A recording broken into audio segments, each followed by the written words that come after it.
एक बार एक बहुत बड़ा बिजनेसमैन एक छोटे से गांव में जाता है। उसका प्लान होता है कि उस गांव में एक फैक्ट्री लगानी है। वो एक ऐसी जगह तक पहुंच जाता है जहां पर उसके सामने नदी होती है और उसके सामने गांव होता है। अब उसके पास में दो ऑप्शंस होते हैं। एक कि वो सड़क के रास्ते से घूम करके उस गांव तक पहुंचे, जिसमें करीब करीब 8 घंटे लगेंगे, क्योंकि डायरेक्ट कोई रास्ता नहीं है वहां तक पहुंचने का। दूसरा कि सिर्फ 20 मिनट में एक नाव में बैठ करके उस नदी को पार करके उस गांव तक पहुंच जाए। तो अपना टाइम बचाने के लिए उसने उस नाव में बैठने का डिसीजन लिया। वो नाव बहुत ही छोटी सी थी, जिसमें एक तरफ एक आदमी बैठा था जो कि नाव चला रहा था और दूसरी तरफ ये बिजनेसमैन बैठा हुआ था। तो नाव में बैठने की थोड़ी देर बाद उस बिजनेसमैन ने उस नाव वाले से पूछा, तुझे पता है तेरी नाव में कौन बैठा है? तो नाव वाले ने बड़े ही भोलेपन से कहा हाथ जोड़ करके, नहीं साहब मुझे नहीं पता आप कौन है। तो बिजनेसमैन बोला, अरे तू अखबार नहीं पढ़ता है क्या? हर दूसरे दिन मेरी फोटो आती है अखबार में। तो नाव वाला बोला, अरे साहब मुझे कहाँ पढ़ना लिखना आता है, मैं बहुत छोटा सा था जब मेरे पिताजी गुजर गए थे, तो अपने परिवार का ध्यान रखने के लिए मैं बचपन से ही काम में लग गया और तभी मेरा स्कूल छूट गया। ये सुन करके उस बिजनेसमैन ने उसका मजाक उड़ाते हुए उसको कहा, तुझे पढ़ना लिखना तक नहीं आता है, ऐसी जिंदगी का क्या फायदा? ये सुन करके उस नाव वाले को बुरा तो लगा, लेकिन उसने कुछ नहीं कहा। थोड़ी देर बाद वो बिजनेसमैन उस नाव वाले से बोला, अभी कुछ ही दिन बाद ये जो सामने तू जमीन देख रहा है, यहां पर मेरी एक बहुत बड़ी फैक्ट्री होगी जहां पर हमारे ब्रांड की मिनरल वाटर की बॉटल्स बनेगी। उस नाव वाले को बात समझ नहीं आई। उसने कहा, क्या बनेगा साहब? तो बिजनेसमैन थोड़ा सा इरिटेट होकर के बोला कि हमारे यहां पर पानी की बोतलें बनेंगी जो तेरे गांव में नहीं बिकेगी लेकिन शहरों में बहुत बिकती है। अरे कभी तू शहर गया होगा तो तुमने देखी होगी पानी की बोतलें रखी होती है दुकानों पर। फिर वो नाव वाला बोला, अरे साहब मुझे कैसे पता होगा, मैं तो कभी इस गांव से बाहर गया ही नहीं। फिर वो बिजनेसमैन उसके ऊपर हंसते हुए बोला, तू कभी इस गांव से बाहर तक नहीं गया, तुझे पता ही नहीं कि शहर क्या होता है? अरे ऐसी जिंदगी का क्या फायदा? उसकी ये बात सुन करके उस नाव वाले को सच में लगने लगा कि मेरी जिंदगी शायद किसी काम की नहीं है। अपनी सोच की वजह से उसका नाव से ध्यान हटा और तभी नाव की टक्कर हो गई एक बड़े से पत्थर से, जिसकी वजह से नाव में पानी भरने लगा और नाव डूबने लगी। उस जगह पर पानी बहुत ही गहरा था और किनारा दूर था। नाव वाले को समझ आ गया कि अब इस नाव को बचाने का कोई तरीका नहीं है और वो अपनी जान बचाने के लिए नदी में छलांग मारने ही वाला था। तभी उसने उस बिजनेसमैन से पूछा, साहब आपको तैरना तो आता है ना? तो बिजनेसमैन घबरा करके बोला, ऐसा क्यों पूछ रहे हो, मुझे तैरना नहीं आता है। उसकी ये बात सुन करके नाव वाले को हंसी आ गई और वो बोला, अरे साहब आपको तैरना तक नहीं आता, ऐसी जिंदगी का क्या फायदा? ये सुन करके उस बिजनेसमैन को अपनी गलती का एहसास हुआ और वो हाथ जोड़ करके उस नाव वाले से बोला, तुम जो कहोगे मैं तुम्हें दूंगा, बस मेरी जान बचा लो। तो उस नाव वाले ने बोला, अरे साहब आप घबराओ नहीं, मुझे सिर्फ तैरना नहीं आता है, मुझे डूबते हुए लोगों को बचाना भी आता है। आप मुझे कस के पकड़ लो, मैं आपको कुछ नहीं होने दूंगा। और फिर उस नाव वाले ने ना सिर्फ अपनी बल्कि उस बिजनेसमैन की भी जान बचाई। तो इस कहानी से हम एक बहुत बड़ी सीख ले सकते हैं कि हमें जिंदगी में कभी भी किसी का भी मजाक नहीं उड़ाना चाहिए या उसको अपने से कम नहीं समझना चाहिए, क्योंकि हमें नहीं पता कि हमें कब कहां कैसे किसकी जरूरत पड़ जाए। भी बहुत सारे लोग खड़े हुए थे। उसने दुकानदार को कई बार बुलाया, लेकिन वहां पर भीड़ इतनी थी कि दुकानदार का ध्यान उसकी तरफ गया ही नहीं। और फिर उस बच्ची को थोड़ा सा गुस्सा आया तो उसने अपनी मिट्टी की गुल्लक ले करके वहीं काउंटर पर जोर से रख दी, जिसके बाद में जो दुकानदार था और जितने भी लोग खड़े थे वो सब उस बच्ची की तरफ देखने लग गए। और फिर उस दुकानदार ने उस बच्ची से पूछा, बेटे आपको क्या चाहिए? तो वो बड़े ही भोलेपन से बोली कि मुझे एक चमत्कार चाहिए। ये सुनकर के दुकानदार को कुछ समझ नहीं आया, ना ही वहां पर जो लोग थे उनको कुछ समझ में आया और सब उसकी तरफ देखने लग गए। फिर दुकानदार ने बोला, बेटे चमत्कार तो यहां पर नहीं मिलता है। तो बच्ची को लगा कि वो उससे झूठ बोल रहा है, तो बच्ची ने कहा कि मेरी गुल्लक में बहुत पैसे हैं, आप बताओ आपको कितने पैसे चाहिए, लेकिन मैं आज यहां से चमत्कार लेकर के ही जाऊंगी। तो वहीं काउंटर पे एक और आदमी खड़ा था, उसने उस बच्ची से पूछा कि बेटे क्यों चाहिए तुमको चमत्कार? तब उस बच्ची ने अपनी कहानी बताई कि अभी कुछ दिन पहले मेरे भाई के सर में बहुत तेज दर्द हुआ, तो मेरे पापा मम्मी उसको हॉस्पिटल ले गए। उसके बाद कई दिन तक मेरा भाई घर नहीं आया। तो मैंने कई बार अपने पापा से पूछा, लेकिन उन्होंने मुझे कुछ नहीं बताया। उन्होंने बार बार यही कहा कि वो आ जाएगा, वो कल आ जाएगा, वो कल आ जाएगा, लेकिन वो आ ही नहीं रहा था। तो मैंने देखा कि मम्मी रो रही है और पापा मम्मी को कह रहे थे कि उसकी दवाइयों के लिए और उसके इलाज के लिए जितने पैसे चाहिए उतने मेरे पास में नहीं है, अब उसको कोई चमत्कार ही बचा सकता है। तब मुझे लगा कि अगर मेरे पापा के पास में इतने पैसे नहीं भी हैं तो क्या हुआ, मेरे पास में तो है। तो मैंने जितने भी पैसे जोड़ रखे हैं वो सारे लेकर के मैं इस दवाई की दुकान पर आई। फिर उस आदमी ने उस बच्ची से पूछा, कितने पैसे हैं तुम्हारे पास में? ये सुनते ही उस बच्ची ने अपनी गुल्लक उठाई, जमीन पे फेंकी और तोड़ दी और पैसे गिनने लग गई। बाकी सब लोग खड़े होकर के उसको देख रहे थे। थोड़ी देर बाद उसने सारे पैसे अपने हाथ में इकट्ठे किए और बोली, मेरे पास में पूरे 19 रुपए हैं। वो जो आदमी वहां पर खड़ा था वो थोड़ा सा मुस्कुराया और बोला कि अरे तुम्हारे पास में तो पूरे पैसे हैं, इतने का ही तो आता है चमत्कार। ये सुनकर के वो बच्ची बहुत खुश हो गई और बोली कि चलो मैं आपको अपने पापा से मिलवाती हूं। बाद में पता लगा कि वो आदमी कोई आम आदमी नहीं था, बल्कि एक बहुत बड़ा न्यूरोसर्जन था और उसने सिर्फ 19 रुपए में उसके भाई की सर्जरी करी और कुछ ही दिन बाद वो ठीक होकर के घर वापस आ गया। फिर कुछ दिन बाद वो बच्ची, उसका भाई, उसके पापा, उसकी मम्मी, चारों एक साथ बैठे हुए थे और बात कर रहे थे। तो उसकी मम्मी ने उसके पापा से पूछा कि अब तो बता दो ये चमत्कार आपने किया कैसे। तो उन्होंने अपनी बेटी की तरफ देखा और बोले, ये चमत्कार मैंने नहीं, इसने किया है।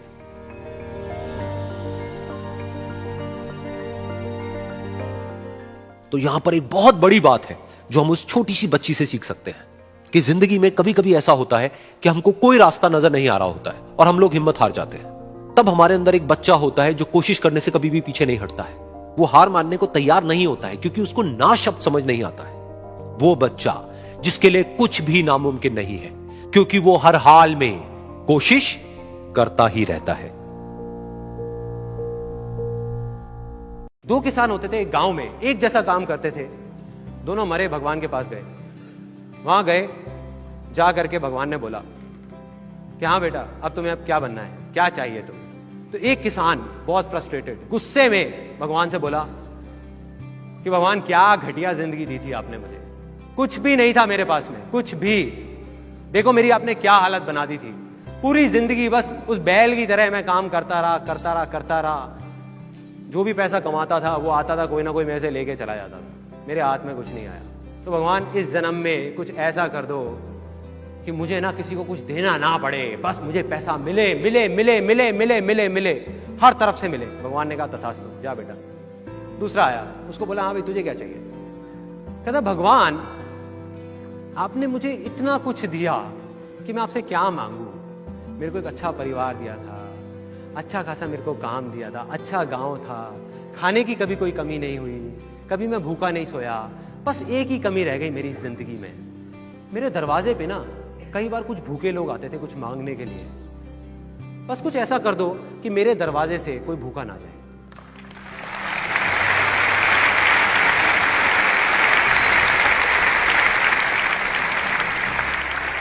भगवान ने कहा तथास्तु, जाओ भाई।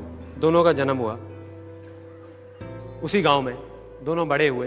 पहला आदमी जिसने कहा था कि मुझे बस मिले और मुझे किसी को देना ना पड़े, वो बना उस गांव का सबसे बड़ा भिखारी। देना ना पड़े, बस मिले। और दूसरा आदमी जिसने कहा था कि मुझे कुछ नहीं चाहिए, बस कोई भूखा ना रहे, वो बना उस गांव का सबसे अमीर आदमी।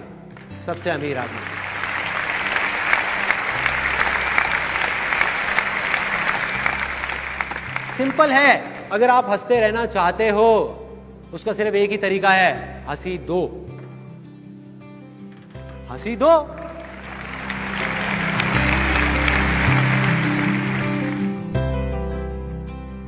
सबको दिख रहा है क्या है मेरे हाथ में? नहीं दिख रहा। ये कैसे हो सकता है यार, ये कैसे हो सकता है? मेरे हाथ में 50-50 फुट बड़े इतने सारे पेड़ हैं जिन पे हजारों पत्ते लगे हुए हैं, पता नहीं कितने सारे फल लगे हुए हैं, और आपको दिख नहीं रहे। कुछ लोग इसको सीड भी बोल सकते हैं, अगर चाहें तो बीज भी बोल सकते हैं। क्या मैंने कुछ गलत कहा? वो बड़े से बड़े पेड़ क्या इस बीज में नहीं छुपे होते हैं?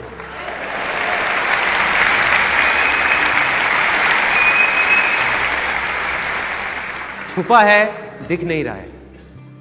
लेकिन इस बीज को पेड़ बनने के लिए क्या चाहिए? पानी। अगर मैं ले आके इनको पानी में डाल दूंगा तो क्या ये पेड़ बन जाएंगे? लैंड, और सिर्फ लैंड नहीं, फर्टाइल लैंड। अगर बंजर जमीन पर जाके ऐसे 1000 बीज भी बो दिए जाएंगे तो कुछ नहीं होने वाला, लेकिन अगर फर्टाइल लैंड पे ये सारे बीज जाएंगे तो ये सारे के सारे पेड़ हैं। सिंपल। इसी तरह से सिमिलरली यहाँ पे जितने भी लोग बैठे हुए हैं, मैं पहले ही आप लोगों को बता चुका हूं, आप ऑलरेडी सक्सेसफुल हो बहुत सारी चीजों में, और कुछ चीजों में जो आप होना चाहते हो उसके बीज आप सबके अंदर हैं। वो सक्सेस का पेड़ आपके अंदर ही छुपा हुआ है। उसको चाहिए तो क्या चाहिए? Fertile land. एग्जैक्टली। अब वो फर्टाइल लैंड क्या है? कोई बताएगा क्या है ये फर्टाइल लैंड? Environment, thoughts. यहां पे बहुत सारे लोग बहुत अलग अलग चीजें बोल रहे हैं, बट ज्यादातर लोग मैं सुन रहा हूं वो बोल रहे हैं थिंकिंग। ये थिंकिंग नहीं है, ये पॉजिटिव थिंकिंग नहीं है। जो बातें करते हैं ना पॉजिटिव थिंकिंग, अगर हमारी पॉजिटिव थिंकिंग होगी तो हम सक्सेसफुल हो जाएंगे। एक दिन में हम सबके दिमाग में साइंटिफिकली प्रूव हो चुका है 60,000 से ज्यादा थॉट्स आते हैं। तो कोई भी आदमी आ जाए, कितना भी बड़ा फन्ने गाँव, कितना भी बड़ा फंटूश हो, वो अपने उन थॉट्स को कंट्रोल नहीं कर सकता। तो इससे इतना फर्क नहीं पड़ता कि आप क्या सोचते हैं, इससे फर्क नहीं पड़ता आप क्या बोलते हैं, क्या सुनते हैं, इससे फर्क पड़ता है कि आप क्या मानते हैं। क्योंकि जो आप मान लेते हैं आज नहीं तो कल वही आप बन जाते हैं।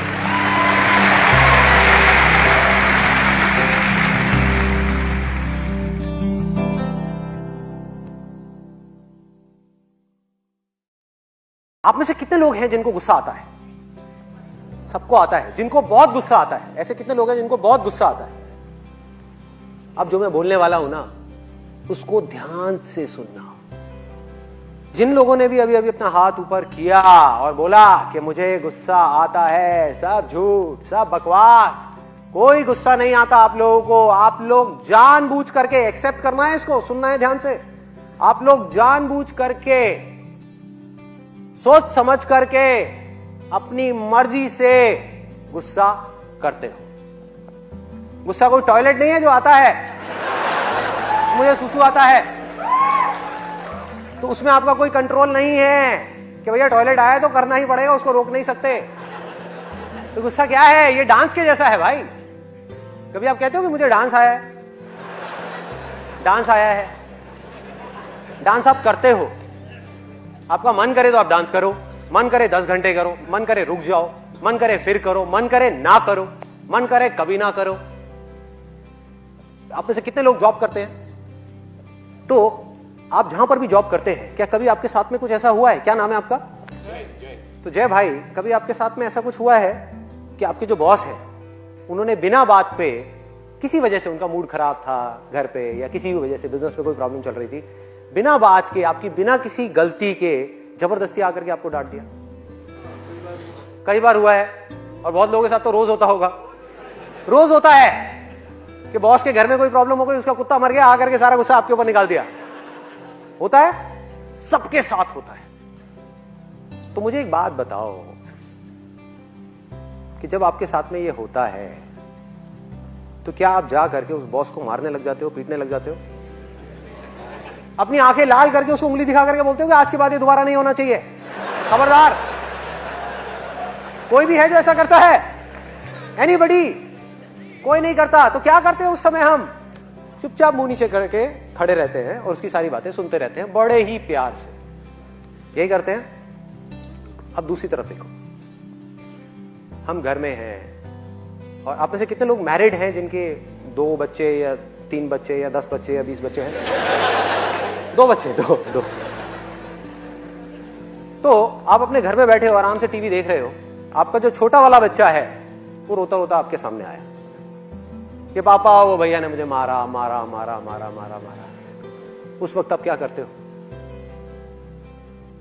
जा करके अपने बॉस का गुस्सा भी और अपना सारा का सारा गुस्सा उस बड़े बच्चे के ऊपर निकाल देते हो, बिना ये समझे कि उसकी गलती है भी या नहीं है। तो अब जरा ध्यान से देखो इन 2 सिचुएशंस को, तो आपको ये बात समझ आ जाएगी जो अभी मैंने थोड़ी देर पहले कही, कि आपको गुस्सा आता नहीं है, आप गुस्सा करते हो अपनी मर्जी से। सिचुएशंस 2 हैं। एक जगह पर जहां पर आपको अंदर से पूरी तरीके से गुस्सा आ रहा है, उसमें से इतना सा भी गुस्सा एक्सप्रेस नहीं हो रहा है। क्यों? क्योंकि वहां पर आपका नुकसान है। आपको पता है कि भैया बॉस के आगे अगर मैंने गुस्सा किया, बोलना तो बहुत दूर की बात है, अगर आंखें दिखा दी उसको, बॉस को, तो मेरी वॉट लग गई, मेरी नौकरी गई। तो गुस्सा हमने नहीं किया अपनी मर्जी से। दूसरी तरफ वो जो बच्चा है छोटा सा, हमें पता है कि वहां हमारा कोई नुकसान नहीं है। अगर मैंने इस बच्चे को मार भी दिया तो ये कहां जाने वाला है? क्या घर छोड़ के चला जाएगा? क्या पलट करके मुझे मारेगा? क्या गालियां देगा? क्या करेगा? डर जाएगा। तो जहां हमारा जोर चलता है वहां हम गुस्सा करते हैं, और जहां जोर नहीं चलता, और जहां हमारा कहीं जोर नहीं चलता, वहां पर भीगी बिल्ली बन करके खड़े रहते हैं। ये एक आदत पड़ गई है, हमारी हैबिट बन गई है। अगर इस हैबिट को हम सच में बदलना चाहते हैं तो सबसे पहला तो स्टेप ये है कि आप इस बात को एक्सेप्ट करो और इस बात की पूरी रिस्पॉन्सिबिलिटी लो कि मुझे गुस्सा आता नहीं है, मैं गुस्सा करता हूं, उसमें कोई दिक्कत नहीं। रिस्पॉन्सिबिलिटी लेनी है। अगर आप रिस्पॉन्सिबिलिटी कभी लो ही ना, आप बोलते रहो मुझे तो गुस्सा आता है आता है आता है, तो भैया टॉयलेट आता है तो करना ही पड़ेगा ना, उसमें आपका तो कोई कंट्रोल ही नहीं है। बट अगर आप ये बोलना शुरू कर दो कि मुझे गुस्सा आता नहीं है, मैं जानबूझ करके अपनी मर्जी से गुस्सा करता हूं, तो आपके हाथ में कंट्रोल है।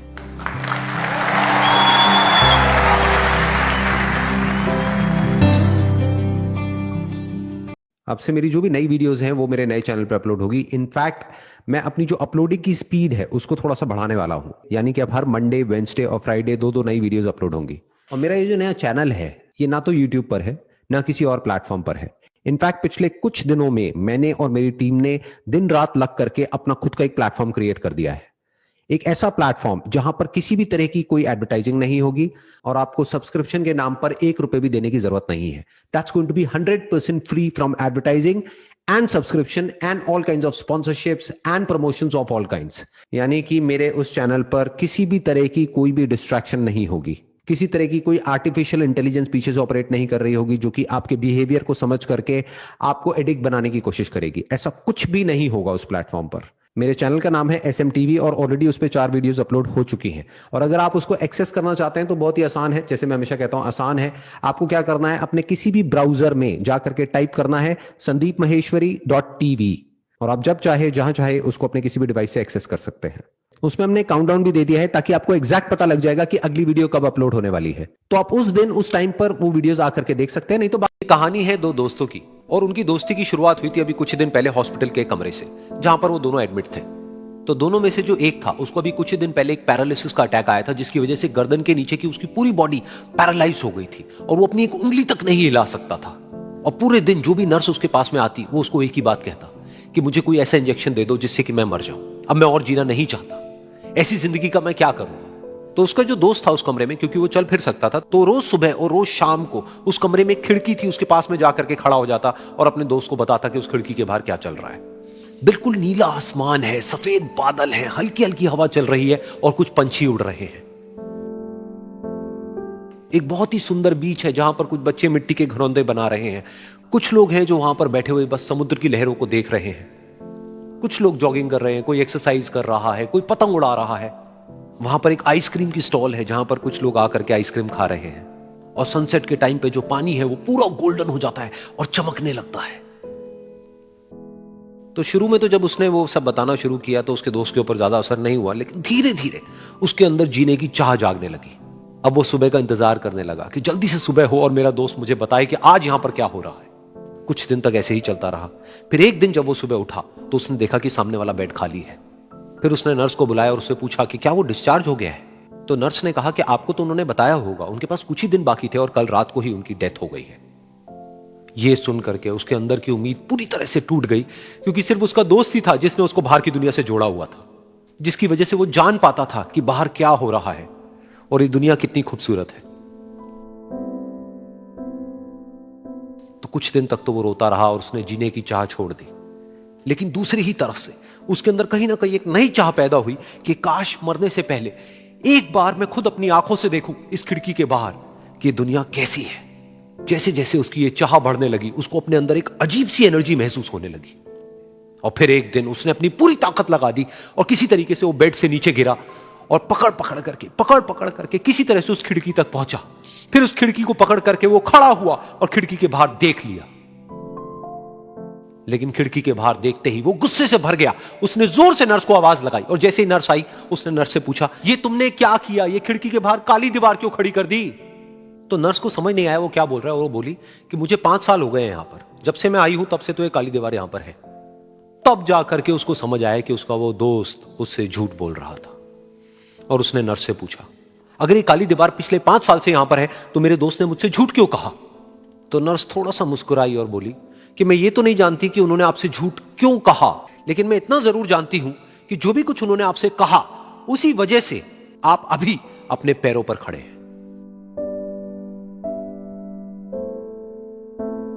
तो इस कहानी से हमको यह सीखने को मिलता है कि जो हमारे शब्द हैं, जो हमारे वर्ड्स हैं, जो हम अपने मुंह से बाहर निकालते हैं, उसमें इतनी पावर है जिसकी कोई हद नहीं है। वो किसी आदमी को गिरा भी सकते हैं और उसको उठा भी सकते हैं। तो अब आपके ऊपर है कि आप अपनी इस पावर को यूज करते हो या मिस यूज करते हो।